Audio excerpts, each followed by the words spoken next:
3 Boy Scout ang nasawi matapos makuryente sa campsite sa Zamboanga City. Kaya ang pagtitipon na dadaluhan sana ng mahigit 2,000, kinansela. May report si Joseph Moro. Maagang nag-set up ng kanilang tent ang mga Boy Scouts sa Abong-Abong Freedom Park.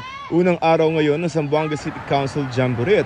Pero ang pagtitipon, nauwi sa trahedya ng makuryente ang nasa 15 scout habang nasa campsite. 3 sa kanila namatay, ang mga biktima pawang senior high school students. Dead on arrival na po yung declaration natin. The remaining 10 are all stable right now. And for observation pa po sila. Lahat.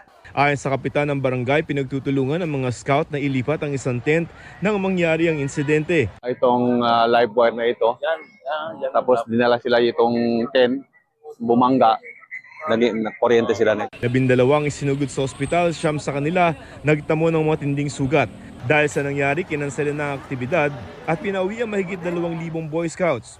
Hindi talaga safe yung lugar nila. Dapat sana pag may mga activities, dapat 100% safe talaga yung mga bata. The Boy Scouts of the Philippines Zamboanga City Council will take full responsibility of what had happened. What happened was something unforeseen and nobody wanted it.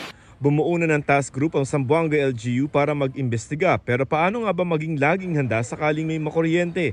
Paalaala ng mga eksperto, huwag hahawakan ang biktimang nakuryente. Sa halip gumamit ng kahoy o tuyong lubid para mahiwalay ang biktima sa kuryente. Hayaan ding nakahiga ang biktima. Kung kinakailangan magsagawa ng CPR, agad ding dalhin sa ospital ang biktima. Joseph Morong, nagbabalita para sa GMA Integrated News.